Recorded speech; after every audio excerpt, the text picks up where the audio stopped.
2003 and I started to work in the coffee shop.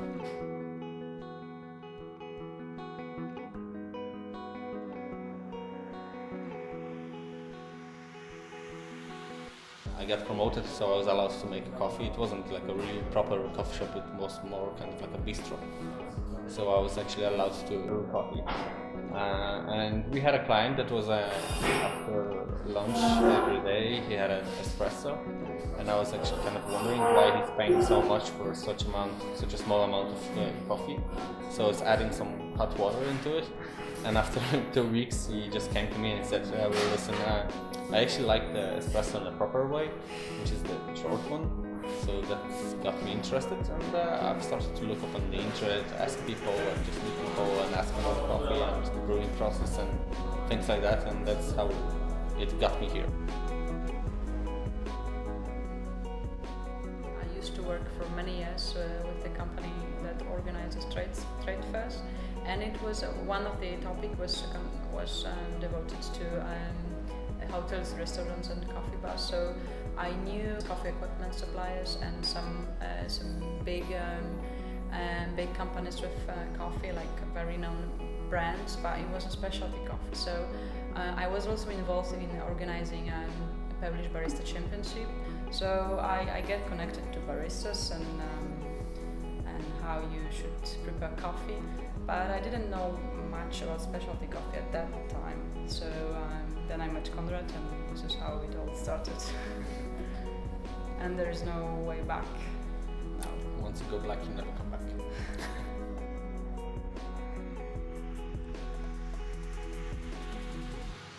It was the education, yes. It still is, basically, because you learn coffee all the time, and you will never know everything.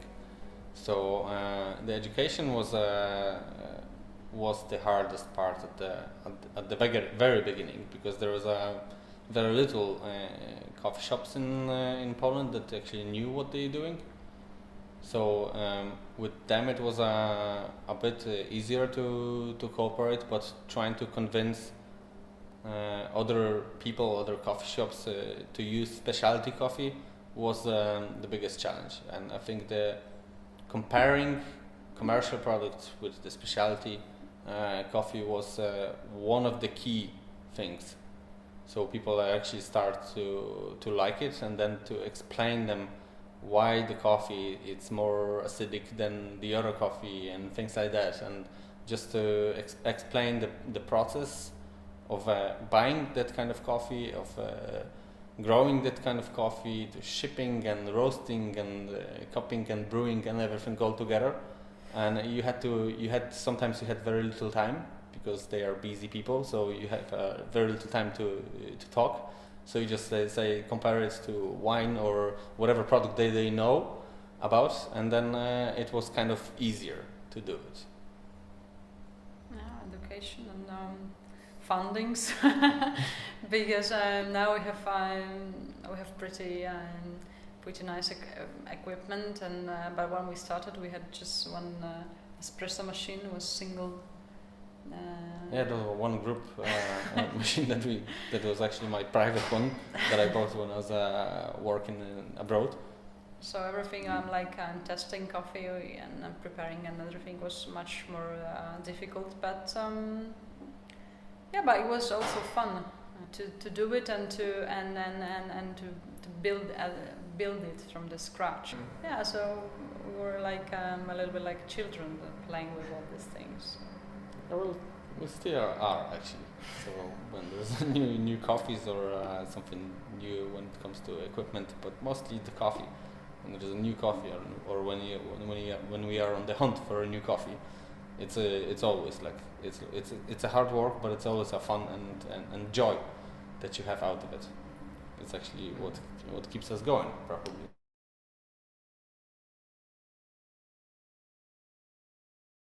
Yeah, I would say that the routine it's like in most of the roasteries, the specialty roasteries, that you do cup the coffee, and you do the description of the coffee. Of course, you did the description of the coffee before you bought it, because you had samples. But then you check whatever you got, and then you trying to get the most out of the beautiful coffee out in the roaster. After that, we do cuppings with all of the staff, and then we do it with the clients as well, just to see whichever way they like it, because the feedback is very important.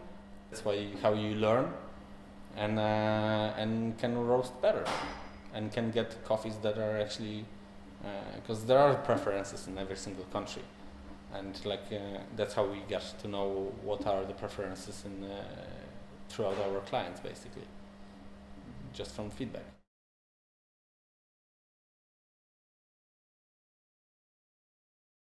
Now we have more coffee shops and more people involved with the specialty coffee business here in Poland. And as I said, more baristas just don't treat this work like temporary, like students' job, but they want to stay within the industry. They build their own businesses, open coffee shops, or try to sell coffee, or even organize a coffee roastery. So and then they are changing from the barista to a business owner. So they start to understand what kind of issues do you deal every day when you run a business simply. So and then if you want to have better and better coffees, then you need funds to find that coffees, to better roast them, to better check them, and so on.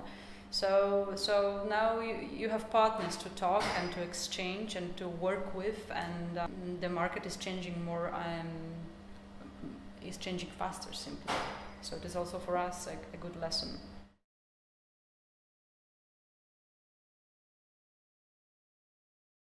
For me, it was the trip to Origin.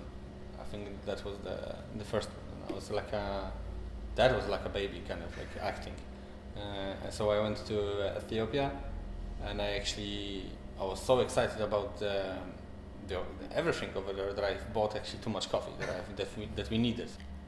I think also placing here, here in Soho was also an important step, and that we randomly set up a coffee shop, which was in plans, and people start to come and we every day, it is really helpful, because every day we can be in shoes of our clients, because now we are also operating a coffee shop, so we know we can check our products with clients, and then we know what kind of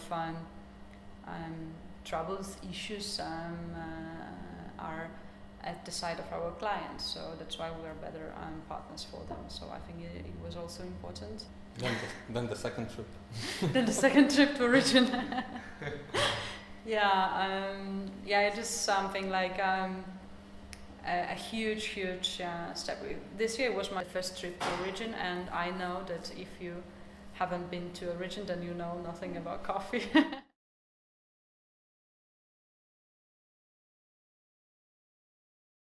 I think for sure there will be more coffee shops that let's say care about coffee they serve, because coffee shop is not a very stable business, and you really need to be really good at it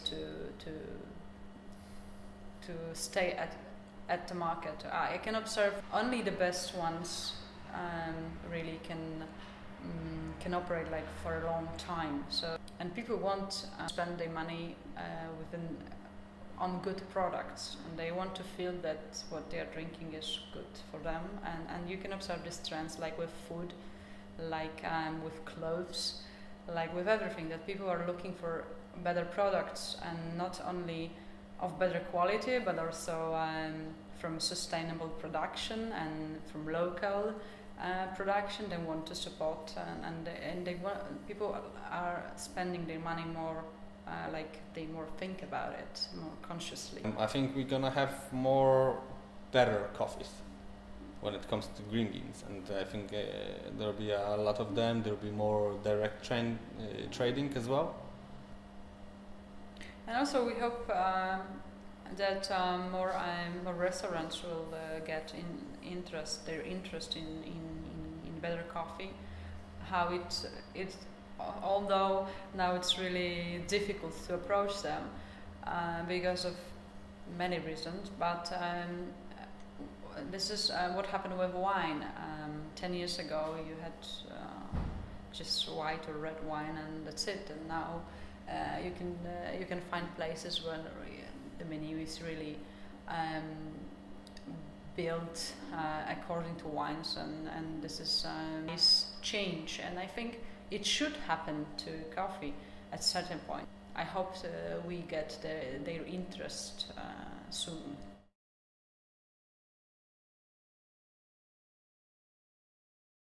Definitely more direct trade coffee, so direct relationship coffee. So that includes a lot of traveling.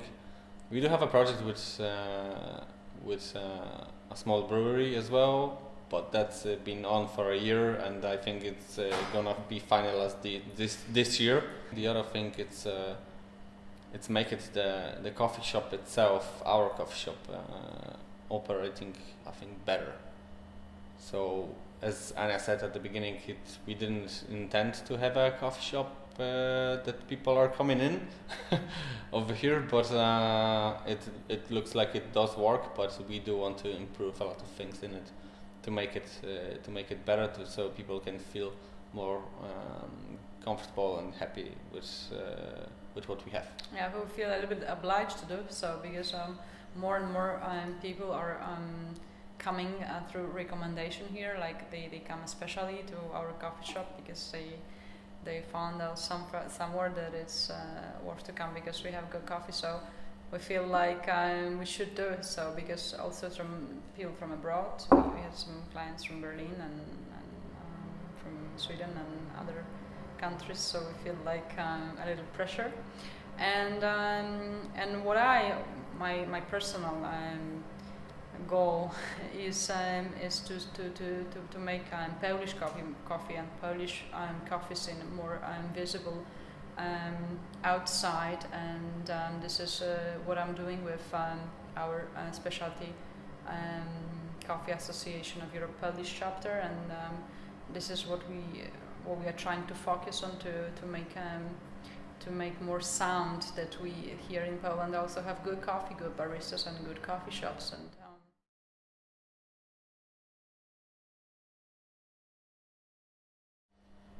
be open. that's for definitely, because it's a natural product, coffee, and it changes rapidly, and there's so many factors that do affect how it tastes. I mean, what it tastes like. So you have to be definitely open to people, to the products, to the new things, to the new ideas. I think to everything. So you have to walk before you run. That's for definitely. Yeah, exactly. It's also the process of learning about coffee is many times frustrating, and it's easy to jump to certain conclusions and then to stick to them. But it's not a good way to do so. It's always better to come back to some points and then to be open all the time, and not to stick to some thoughts about coffee, to some methods, because it's really changing, and some, let's say, some sayings about coffee that were like a Bible 2 years ago. Now they're not true anymore.